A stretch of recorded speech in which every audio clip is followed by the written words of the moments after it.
Mga ka-farm, meron po tayong bibisitahing 10.3 hectares po dito po sa Barangay Bagong Silang, Calawag po. So bali itong property po na to ay ano po siya, may palayan po siyang 3 hectares. Ito po yung natatanaw natin. Ayan po. Sakop na po yan ng property. Yan. Ang boundary po nito dito sa may ano, ito po. Yan. Hanggang dito po sa Barangay Road. Bale, yung Barangay Road po nito, may nasasakop pa rin po ang property na may frontage po siyang 400 meters daw po. Hanggang doon po sa may ano na yun. Naikot po doon ang nasabing Barangay Road. Mamaya po titingnan po natin. Ito pong mga nyug na to, yung mga nyug na to ay nasa 1,000 kapuno pa raw po yan. Hindi po bababa. Maaring tumaas pa po. Yan. Hanggang doon po ito sa may ano, taas. At saka mga ka-farm, ang kinaganda po na ito, flat na flat po siya. Yan o, makikita nyo naman po sa video natin. Yan po o. Flat na flat po siya. Umaani raw po ito ng 300 kasakong palay. Sabi po ng nakausap nating kapatid nung may-ari. Kasi ang pinaka-may-ari po na ito ay nasa Maynila po ata o nasa ibang bansa. Kaya siya, sa kanya po pinagkatiwala ang nasabing property. Ayan po. Atin naman pong sisilipin ang Barangay Road niya.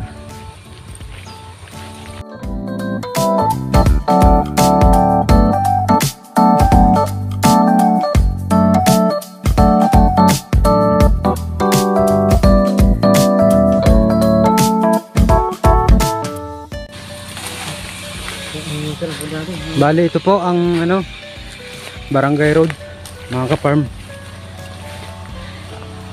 Dito po kami galing. Dito po kami galing sa gawing to. Palabas po yan ng highway siguro.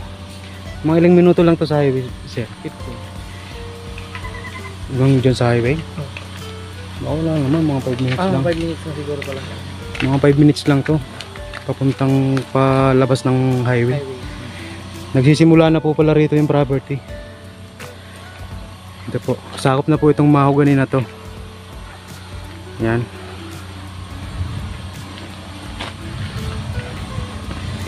Titingnan po natin yung hangganan dito sa kabila. 400 meters daw po ang ano na ito, frontage dito sa kalsada. Ayan po, ito. Sakop na po yan.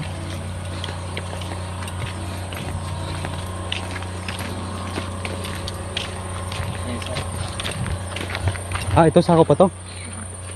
Bali, saan dyan? Itong kawayan na to? Kawayan. Sabi po nung nagtuturo sa atin, yung kasama po natin, isakop na daw po yung kawayan na yan. May ilog po ba dyan sa ano na yan? Ang ganda ano.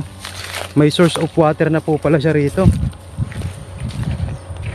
Hindi lang po pala ito tabing kalsada. Bali, tuhog pa po siya. Titingnan po natin kung may ilog nga po talaga rito sa... Itong hawa na to, kasakop na po ba ito? Ganda lang ho yan. Ayun o. Sa... hanggang dito lang po sa may Madre Cacao na to. Ayan. May ilog nga po mga ka-farm. Ayan. Ito po ang ilog nya ng property. Hindi po tayo mahihirapan sa source of water sa pag ano ng palayan po, kasi buhay po siya oh. Ayan oh. Kailangan lang po dito ano, water pump Natingnan na po natin yung source of water niya. Punta naman po tayo dun sa kabilang dulo po. Ayun oh, ganda oh mga ka-farm oh.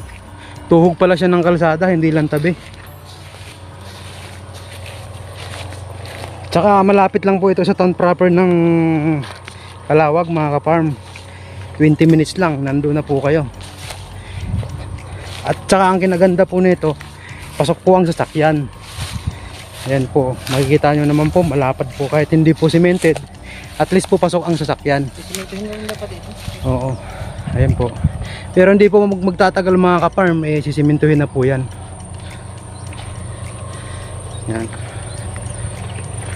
Yun po ang isa sa pinakamagandang pagka kumuha po kayo ng property, yung pasok po yung sasakyan nyo.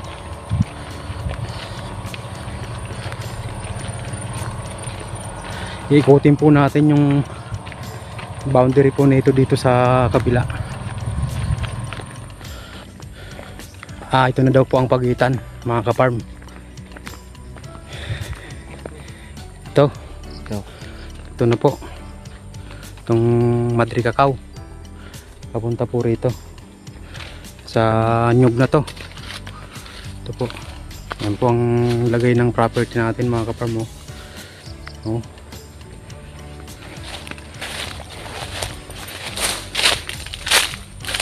Pasukin po natin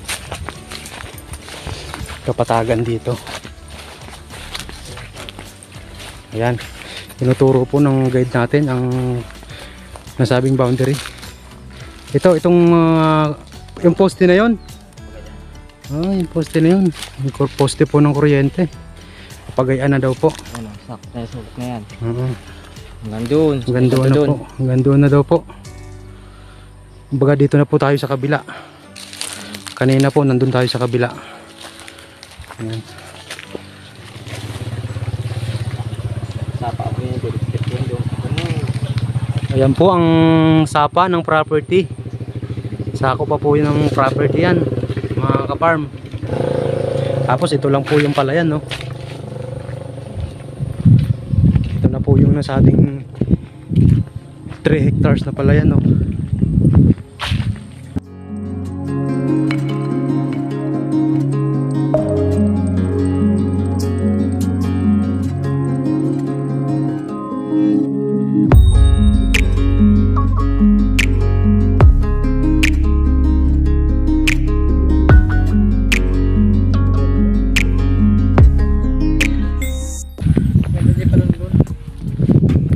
Ayan oh mga ka-farm. Dito po tayo sa kabila. Doon po tayo kanina oh. Tumambay sa kabila.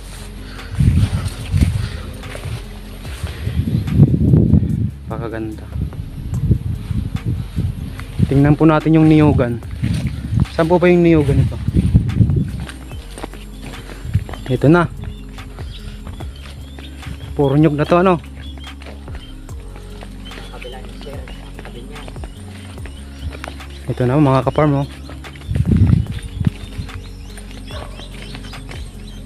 Layan dun sir, sa may kahoy na yun. Bilang na. Ayan. Yun. Itong kabila. Yung kabila. Oo, doon sa pinuntahan natin doon kanina. Doon po sa kabila yung pinuntahan natin kanina, yung hangganan po doon.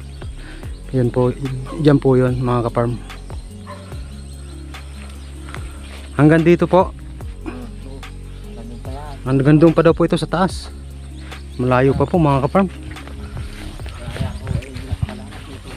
Pakalawak po ng iniikot nating 10 hectares mga ka-farm. Ito yung ilog ano? Sir, Oo nga ano. Dito po pala bumabaybay ang ilog. Ayun o mga ka-farm oh. Napapaikutan pala ng ilog ang palayan natin. Ganda. Hanggang dun po ito sa may ano, ayun mga nyugan po sa tawid. Kaso nga lang paano po tayo tatawid yan? May daanan po ba dyan? May tulay po ba dito? Mga ano par? may tulad na rin.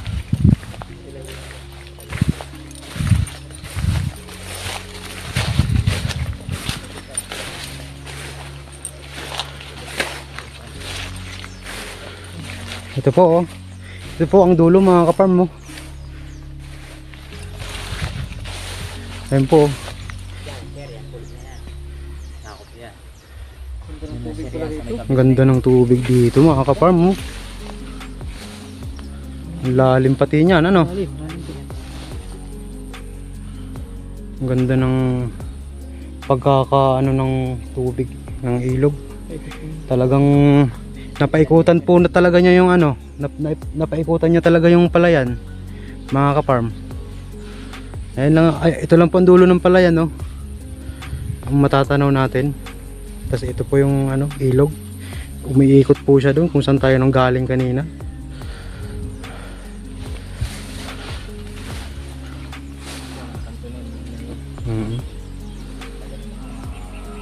Hanggang doon pa po ito mga kaparm sa taas. Yan ang tinuturo ng guide natin.